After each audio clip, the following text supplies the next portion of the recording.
Babalik ang PWD in action. PWD man o bako, kita gabos katiwala kan Diyos. Kaiba ko po ang magayuno na maestra kang Legazpi City National High School, si Teacher Lou Calizura. But before ta ipadagos, Teacher Lou, ang satuyang maugmahon na conversation, shout out ko po muna si Sir Edmond Despabiladeras, naghihiling sa Facebook all the way from Sorsogon. Si Madam, my friend, Maria Raquel Obiaz, kan Kabakangan Elementary School. And si Teacher Aiko Santillan. Yes, yeah. Na magayunon kasubang. Na magayunon, nahiling ko Diyos talaga. ko po. Dahil man bagaan minapadaog, Diyos ko, sa gabos man na okasyon. Dahil pigihandaan, pirmi always stand out. Adi, Teacher Aiko. Monggang ang attire. Hello, thank you for watching. Si Madam Letty Bustamante, dating regional supervisor Nindo Ines sa science, naghihiling man siya. Si Sir Ed San Jose, PSDS kang SDO Legazpi. Hello Sir Ed, miss you. Si Madam Lisa Bal, all the way from Tiwi, Albay. Si Madam Donna Alpon. Si Sir, my friend, Manelo Alabata. Hello friend. And of course, ang satuyang dating estudyante, si Jason Dagiso. Yes. Sama nito, naghiling siya. Actually, may message nga ni siya digdilu. Good afternoon, Sir Jeremy. Happy Teacher's Day po. Every year and all occasions, di ang nakakalingaw mag-PM sa kuya. So, eskwela tayo yan? Yeah. So, eskwela ta sa Transition Vocational. One of our learners with disabilities. Matibayin mag-chat. Yeah, matibay mag-chat. And siya baga susaro sa na-feature sa sa ABS-CBN na despite kang disability ninda, nakapasar sinda sa NC2, no? Sa bread and pastry. Kasi si Jason po may siya, cerebral palsy. So bako regular ang movement niya. But despite that, pero nakakapag-bake. Yeah, magtibayon ini si Jason. And kay man po, Mr. and Mrs. Dagiso, hello po sa Indo dyan sa nito.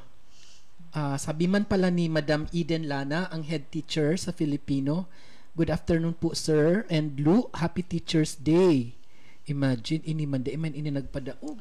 Ay, iyo, magayunan ang bado ka. Nakikig ako pa kailing ko kang sa Facebook niya. Sabi ko, ano na ining mga tawang tada talaga minapakarabog. Adi? Nag-effort. But of course, it is always an expression of one's happiness and joy. Kaya nga ni gwapo kita ngon yan nagseselebrar ang bilog na kinapan kang Teacher's Day. That's why it's called World Teacher's Day. So it starts from September 5 to October 5. And the whole world is celebrating the teacher's heroism, di ba? Kaya nga si Teacher Lou po, yaon digdingon yan, daylanta, I consider her as one, not only as one of the inspiring women kang DepEd, but one of the greatest teachers of the world. Na-pressure ako kayan, sir. Totoo baka yan, sa eskwela ko dahil magtubo na. Totoo yan, Lo. Ako, it's hard for me to give an adjective na bako man totoo. I'm not a person na basang lang ako makapag-umaw. Pag pigtaram ta kang magayon ka. Remember, beauty is in the eye of the beholder. Si Lex. Wow. Hi, Lex. Ano siya? May Bow award of the night. Abo man ito pa. Ay, sarap man baga yan. I was actually thinking, nasabi ko rin nag-change outfit siya ba? Parang nag-change outfit siya kasi yung post niya kasi dalawa yung attire. Oo, duwa so attire niya. Ayun. Grabe. Nagiling man si Ma'am Adelma. Nabongga man ang attire kasubanggi. Dahil ko pa nahiling. Si Madam Sheila Haji, of course. Yes. Hello, my friend. Awarded. Wow. Magayunon ang bado. Diba? Magayunon. Dahil man talaga ang mapaano baga si Sheila. Talaga man na si Say pa, ang isa shoutout mo. Ako shoutout sa mga kapamilya ko sa Masbate, the Espinilla family. And of course, yung mga nasa Arong, Lance, Liam, Carl. And ang mga friends ko sa Legazpi City National High School na grabe ang support syempre, Seriously na nagpapapusog pala kang ini. buot, na sabi ko parang tinatamad ako kay sir kasi ura-uradang pag-invite. Syempre, ang ever amiga, Karina, magdigdi ka na. Oh, Karina, magdigdi ka na ta, may dudumanon kita. Ang kaiba ko sa SM para magpagayon na si Romila na syempre di man yan mapakabog Ay, oo, kapag may sarap mga man. occasion. And ang magayon na si Miss Janine, hello. Busy ka subanggi si Sally, the SSLG Advisor. yes advisor. Thank you so much as SSLG na Miss talagang Bunga. Apo, Miss Bunga siya. Miss Bunga. Miss Sally po ka, Miss Bunga. Of course, shout out pa din na lingawan ko pala si my friend, good friend, Ma'am Sonia Barba. And then Uniman, Subarkada ta, hali sa Anislag, Denmar Armenta Montas. Good afternoon, sir, and Ma'am Lu. Na-imagine ko naman subado kay ni. And si Mauni nag-iling man pala si Doktora Lea Marie Apin. Hello po, Doktora Lea Marie Apin, kan Department of Laundry. Tapos sabi niya, kang pag-upload ko kasi bago naglalabada siya. Ako din. Naglalaba. Si Ma'am Floor Batas? Wow. Hi, Ma'am Lu and Doc Jack. Here. Hi, Ma'am Floor. Hi, hello. Sabi ni Sandra Apuli Carizo. Hi sir, pa-shout out po watching from Bonga, Legazpi City, student of Ma'am Lourdes sa Yes. grade 10, STEC, Venice A. Carizo. Hello po sa Hi, Indo. Ma'am Sandra. Parent yan ng aking student na si Venice. Ay, Hi, okay. grade 10 STE. Oo, pa-shout out talaga si Lex. Si Lex. Nag-iling na sumis de la Paz 4th runner-up. Si Karina Lobas Belleca. Ini po baga mga katiwala ang naging guest ka naman inidigde, and very Nakatawa, proud Karina. ako sa barkada kong ini kasi kung nagfiesta ang De La Paz, nag-celebrate ang bilog na clan kang De La Paz, kang Belleca. Sinara ang tinampo. Sinara ang tinampo, nagpabayli Papaliko. kasi kang sukapitan ka ito, nagpa-search ki mutya ng De La Paz. Nanggana po ini si Karina Lobas. Na ang paka waistline niya ka ito, 24 and a half. 24. Nanggana siya, may title siya, from among the 5 candidates, Third 4th runner. runner-up po siya. Apo. 4th runner-up. May special award man siguro. Wala, actually, nadagit na ni si Mother. Feeling ko nag-uulok ang satuyang Nadagit si Mother, tada ida na tawan ki special award, despite na grabe Nag-ulok ba ang, na siya? grabe ang efforts ninda. Nag-ulok. Unsi sa tuyong friend, si Madam Elenita Loteria. Apa. Happy World Teachers Day po. Same to you po, Ma'am Lenny. Miss you. Ini ansaro sa mga malambingo na tawong midbid ko. Yes. Adi, ini talaga. And si Teacher Cheche Minyas of Barangay 15. Hello, Che. Happy Teacher's Day man sa imo. Sige. Later naman ang sa itong mga shout-out, Gari. Apa. Naubos na sa first part ka sa segment. Shout-out. Lu, Po.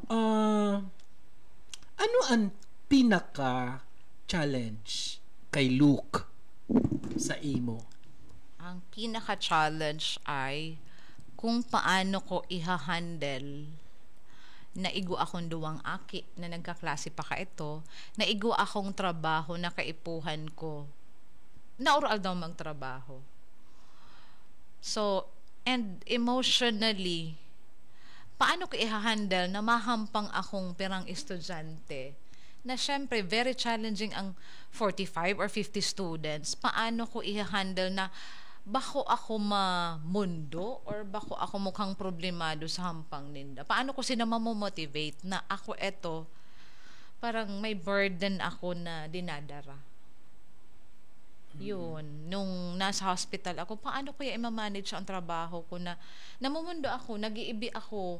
Talaga ito, sige kong ibi. Aram yan kang doctor ni Luke na every now and then sasabihin na, eto, hindi na humihinga si Luke. Machine na lang.